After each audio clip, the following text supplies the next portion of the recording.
In this video, we're going to create a black and white template that'll take this street portrait and turn it into this final image. Hello, my Skylum friends. My name is Pi. I'm one of the co-founders of Lynn and Jirsa Photography, SLR Lounge Photography Education, and Visual Flow Presets. Today, we are working inside of Luminar AI. We're going to basically create a template, which is essentially a preset group of settings that you can apply to an image to get the same look. So the look that we're going to create is actually going to be more of a kind of high detail and intense street portrait kind of a look. Okay, and then we'll save it out as a template. This is a great time to just go ahead and download the exercise file. The link will be in the description below the video.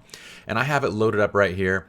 Once you're loaded, jump into the edit module and everything is currently reset. So you're just looking at the file as is. Now the first thing that I'm going to do is actually pop down into light. Even though we're going to be converting this to a black and white, I do like to have kind of a starting point where we have the right exposure and white balance. And the reason is it's going to affect the black and white mix. So I like to start at a place where you're kind of neutral. But that's really the only thing that I'm going to do there. Now I'm going to pop down into black and white. This kind of follows my process of making largest adjustments first and then working our way down. So the next biggest adjustment that I want to make is basically converting it to black and white, and we can tweak the different colors. So we have here under luminance and saturation the ability to basically dial up the brightness or the saturation of any of these tones. So if I want to bring his skin tones up a bit, which I do, I'm going to raise the reds to 10. I can bring the yellows in the trumpet, it's mostly in the trumpet. I can bring it down, but yellows do affect skin as well. So I'm actually going to leave it up a little bit brighter as well. There really isn't too much green in this shot, but whatever green is there, I want it to be a little bit brighter. I'm going to also raise the cyans just a bit.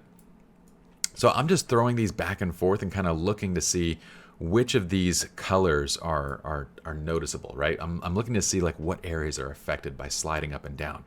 So with the blues, I don't really want them to be deep and dark. I kind of want them to be a little bit brighter to kind of match skin tone and everything. And there's not really that much magenta there. Okay, so we're good on the black and white conversion. So now I'm going to go back through and start kind of enhancing. I'm going to go to Accent AI. I'm going to turn this up a little bit to get a little bit of this AI-based enhancement. Okay, we're good under composition. There's nothing else that we need here. Structure is going to be a really cool piece of this. Structure kind of adds this beautiful mid-tone contrast where if you flatten, it kind of removes detail, right? But we're going for a high intense version or high intensity version of a black and white. So we're going to actually raise the structure quite a bit, and we're going to even boost it just a little bit. Okay. So right about here, I'm going to back it off maybe a little bit because we're going to do some other stuff down below. Now, I love this. This is the vignette, right? So what I'm going to do is actually choose subject, which is my person. So I'm going to place the vignette right here. Now I can go and control the amount, right? So let's dial the amount to -100. We're not going to keep it there, but this is a good way to kind of see the shape of the vignette. So what I'm going to do is under advanced settings, if you don't see this, click the advanced settings. And you're going to select this as post crop. Its default is post crop, which means it'll apply the vignette after the crop as opposed to before the crop. But what I am going to do is change the roundness. See, I don't want this square. I want it to be like a nice round circle that kind of drops right into my subject. I also want the feather, it's basically the edge, the intensity of the fall off, right? I want that to be all the way feathered to 100. I'm also going to do this. I'm going to raise the inner light. Now what that's doing is this little area on the inside, it's essentially going to brighten up. The only thing is I actually don't want his face to be brightened up because this shot isn't about the face, right? It's actually about his hands. So I'm going to place the subject right on his hands, and then I'm going to go ahead and just dial back on the amount. See, I don't need it to be this much. I just want it to be like a nice darkening effect that drops right into the image, and right about there is great. I can continue with the size. It'll carry it deeper into the center, and that's exactly where I want it. So it kind of just brightens up that center area. Okay, so look at this. If I turn it on and off, you can see exactly what's happening. It's essentially subtly darkening the outside and subtly brightening what's on the inside. I love this tool and this effect. Okay, now let's go down here. So we don't have a sky in this shot. We don't need to worry about that. We're not going to do any augmenting of sky. I do think atmosphere could be cool if we had some background, but we really don't here. So let's skip that. I'm going to go down to dramatic though. And under dramatic, I'm going to start to crank this. This is where we're going to get a lot of that mid-tone contrast that's wonderful for street portraits and the detail that it kind of brings in. We can play with this a bit, play with the mid-tone contrast or the local contrast. I'm going to call it good about there. Last thing I'm going to do, or this isn't actually the last thing, let's go under toning and let's do this. One thing that I love doing with black and whites is adding a little bit of split toning. What this is we're going to put a tiny bit of color into the shadows and then into the highlights.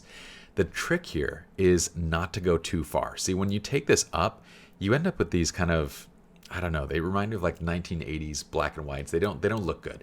So I'm usually keeping saturation to around 10 and I'm choosing a nice little hue. So say for this image, I'm going to go for kind of these reds in the shadows. And in the highlights, oops, that's the highlights actually. So let's go for the highlights to be a little bit more on this side. Let's take the shadows and go up to like 10, and let's leave them as well in kind of that reddish range. So what this does is it adds this subtle hint of color. And that's exactly what I'm looking for because it makes it more rich when it prints. When it prints, it's going to look like there's just a subtle infusion of tone beyond just black and white. And I really like the look of it. Okay, if you want, you can tweak the balance of this kind of towards highlights or towards shadows. I usually end up defaulting a little bit towards the highlights, but in a case like this where we're introducing the same color tone to both shadows and highlights, it won't matter too much. Let's go under matte now. This is where it's going to basically provide a matte finish. So the deep blacks are going to go to a gray and the bright whites are going to go to a light white. So you can kind of see that as we turn it up, right? So I'm going to bring the matte amount to about here. You can control fade a little bit. So if you want to have it fade just a little bit more, you can also control contrast. Okay. And vividness, I actually don't know what this guy does. We'll just leave it at default. Okay, color toning. I'm going to leave all this. I believe we can have the option of adding in additional hues and color toning, but we're going to leave that off for right now. Let's jump under mystical. Ooh. And let's just add a tiny bit here. Again, all I want is for all this to be saved into this template file, right?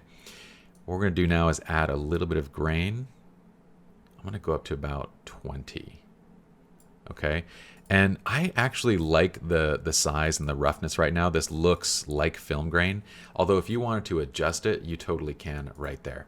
Okay, we don't really need anything else here. I might go under super contrast. Under super contrast, you have the ability to control contrast specifically in highlights, in shadows, in the different areas of the photograph. So it can be a nice additional layer of control for the image. So what I'm doing is I'm adding a bit of mid-tone contrast and I'm shifting the balance of the midtones just a bit. I'm going to add a little bit of shadow contrast and again kind of shift the balance a bit. So it's essentially just adding a little bit of contrast to targeted areas. I can choose to add or remove contrast in those areas. So highlights though, I want to make sure they're not too much. So I'm actually going to back these down so it's about right there.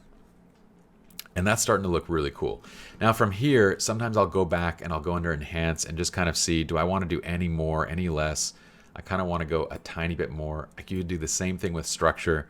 You kind of make your fine tuning adjustments, especially when you're creating a template, right? When you're creating a template, you really want to have all the different settings dialed in because you're going to be applying this on multiple images, right? I'm going to go under detail. We're actually going to add a little bit of detail to small details, a little bit more to medium, and a bit more to large. Now, if we get too high on this side, it looks a little bit too much, right? So I'm just going to back off all three of these. Okay. Let's give it a second to update. And let's turn it on and off and see if it's too much or if it's right about right. That's actually really nice. I'm going to back off the mid-tone, medium details and the large details a little bit, keep it a little more on the subtle side. And let's actually sharpen as well. I'm going to test that first. Let's bring it up high. Okay, so I want to look for artifacting basically going on, and I don't want to over sharpen. So I'm going to bring it to about 40. Okay, now that's looking really cool. I dig this. Okay, so now that it's done, what we're going to do is save this as a template. So you're just going to click Save. Okay, so now that it's saved, we can go under Templates, and we can click back right here and we can see our actual user templates. So my templates are templates that I've created. This is the one right here, right? My template. So what I'm going to do is actually rename it so I have an actual good name for it. So I'm going to call this Intense Black and White Street Portrait. Okay. And then it's done. So now you can apply this to whatever image you want. This is the final look. Let's take a look at the before and after. It's kind of crazy, right?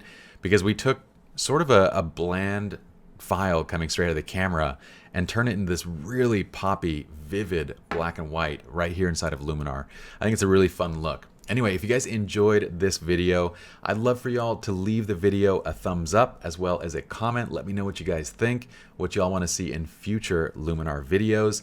You can also subscribe to the channel so that way when new videos are uploaded, you guys are notified. In the meantime, if you guys would like to follow me, I'm available at PyJirsa on Instagram. That's kind of my hub for everything that I do. And I'll see you all in the next video. Peace.